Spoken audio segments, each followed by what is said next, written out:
Muri yeZimbabwe nchikutambirai zvekare pano paHaltsirare 263 pano ndokuzivisai manews updates ezvinhu zviri kuitika munyika yedu yeZimbabwe. Kana uchiri munyowani pathis YouTube channel, kusubscribe mahara wotena on the notification bell. Vadikani, pane piki ranga richitenderera mumastreets esocial media rebhenzi ranga richitsva. Saka unaona kwachindibvunza kuti Hatirare pakafa vanhu vangani pabhenzi iroro? No. Tibate nyaya iyoyo. Tinobatanidza nyaya dzepanapa tasati tataura. Saka musaskipe this video ese maupdates aripo. Pabhenzi ramakaona richitsva Mercedes Benz richibvira. Benzi iriri rakaunzwa muZimbabwe nemaJapanese, rakatengwa kuJapan, varauya muno muZimbabwe. Rauya muZimbabwe nyakutenga akatosirwa benzi rake. Benzi rasiwa rakabva ratsva. Inonzi loss. Ndokunonzi kuita loss ikoko ndozvakaitika papa. Ndatingoti kwaari Mwari vanozviprovhaidha zvekare. Zona mu comment section wachiti hanzi tenge takatombomudzwa tenga stand akutenga mota. But zvinhu zvinongoitikawo tinge sina zvitarisa tisingazvifungire. Zvinokonzerwa neko zvinhu izvi. Ndo pick ramamboona pa pick up apa rebenzi yacho. Next update vadikani toda kubata nyaya yemukomana iye anonzi Ali Mugoya. Ali Mugoya mukomana iye wekuUganda. Mukomana uyu tati mukomana apashaniswa zita rake nekuti rekuradza rekuadresa iro kuti Ali, saka tiri kuti mukomana. Ndibaba vane vana 2. Vari baba vane vana 2. Munyoro waitwa post iri kana kuti mutauro wavanga vachiita vanga vaitaurawo chiUganda atizonzwa kuti zvanga vichinzi chii. Iwo munyoro waitwa post iri vakatsika mukomana anonzi Emmanuel Mahamba. Emmanuel Mahamba mukomana wemuno muZimbabwe. Pavidhio anga achitsanangura achiti hamuchatondibati zvachose. Polisi yekuSouth Africa yanga ichiudzwa kuti hamuchandibati zvachose ende kutsika kwandakaita handisitomboita sorry. Uri iwe wahurirwa nemukadzi wako unoita sei, saka ndakasarudza kutsika murume uyu wemuno muZimbabwe. Achiti hanzi hamuchatondiwani zvachose, ndakatotiza handichatowanike. Akafa hanzi kuhama dzemukomana vese vari kudemba kuti dai angoita sorry, hanzi handisi kuzoita sorry. Ndozvanga achitaura pavidhio. Da kusiya muchiona vidhio, apedza kuona vidhio tozvaonofika mucomment section part unogona kusanzwa kuti anga achiti chii, unongoona malips yochi achimuvha. So mapedza kuona toda kubva ndarova nyaya yekuindependence. Ndatione this video. Singo tuzamu amanyi oba okuzamu abo abali ku ground nabo abali ebweru w'eggwanga nti buli omu alina omulimo gwe, especially abo abali wabweru w'eggwanga.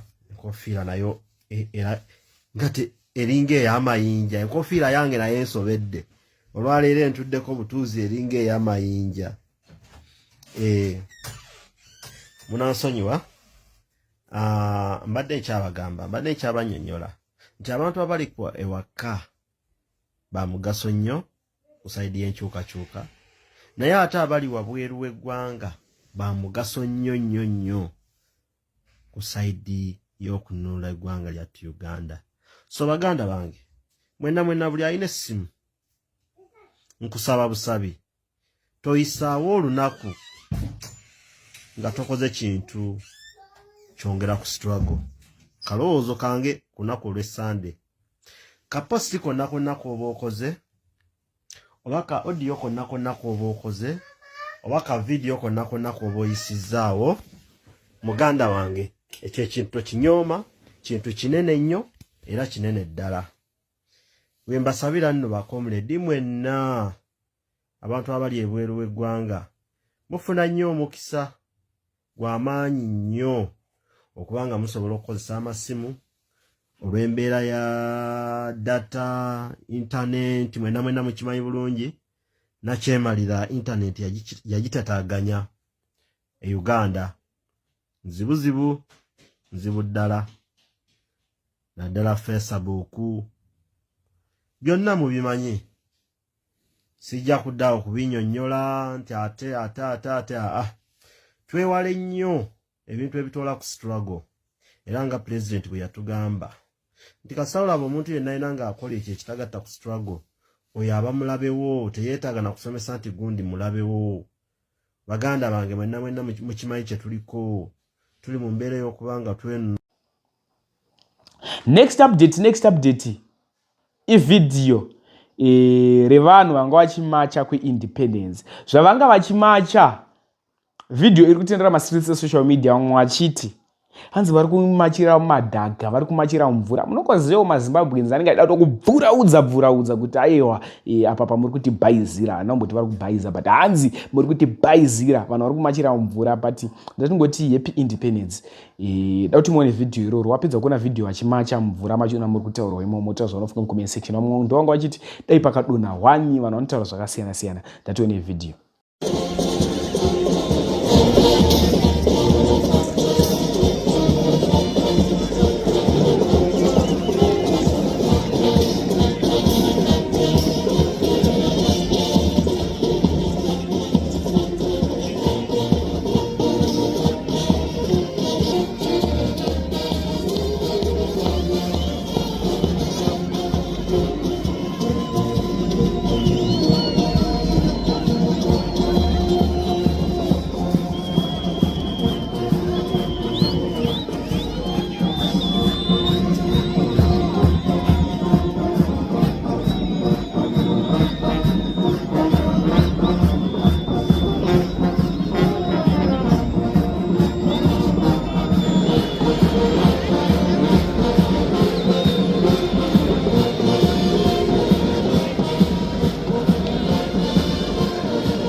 Next update ividhiyo rava Apostle Chiwenga kutimu risina kubvisa humhandara.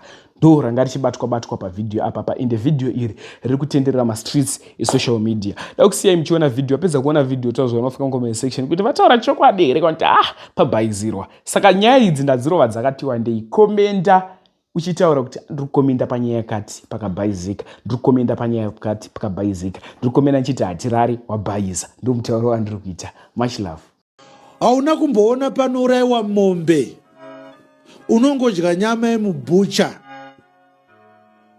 Ndosaka uchiona kuti ukaona munhu achiuraya nyoka mwoyo wako unorwadza, ukaona munhu achiuraya huku mwoyo wako unorwadza. Ndo umbwende neugwara wahwinawo. Dai wakabvisa mukadzi wako umhandara, waigona kuuraya mombe nembudzi nedhongi musi mumwe chete. Waisimba mwoyo. Ukaona pachichekwa mbudzi unongoda kutochema, unotaura pamusoro pezvema-animal rights. A useless man. That's what you are. Why are you talking about this Apostle Chiwenga? Well, why do you think you feel comfortable by buying a used car? Do you think it started with a used car?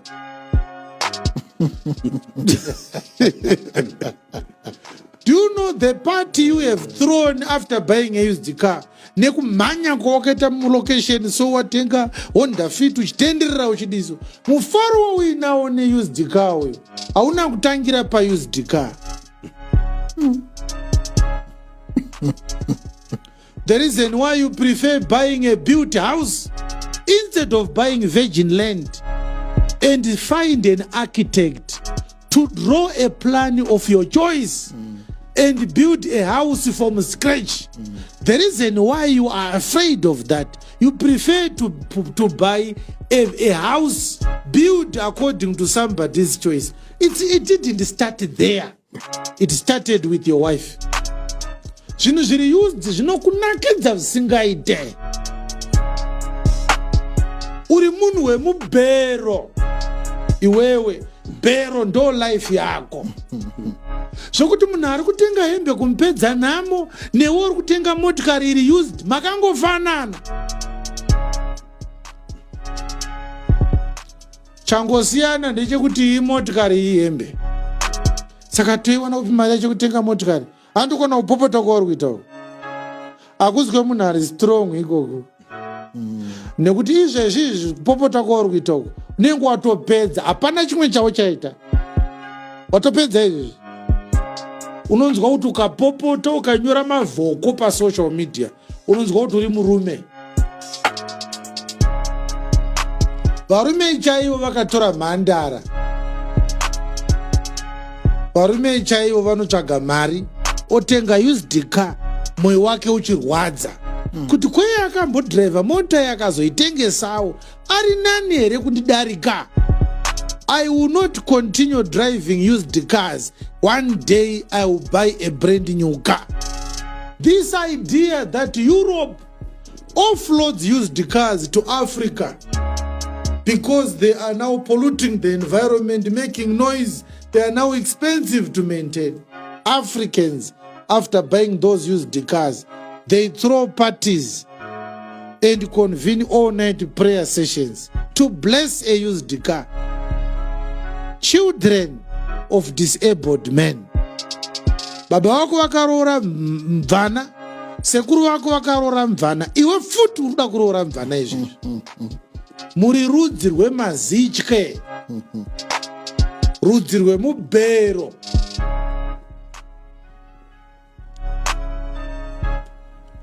Zvino muno mufunge tichakutaurira chokwadi kuti tinoda kuraise a generation of pure people who are not weak. When we said you must marry a virgin, you are the first person who asked, where will I find a virgin?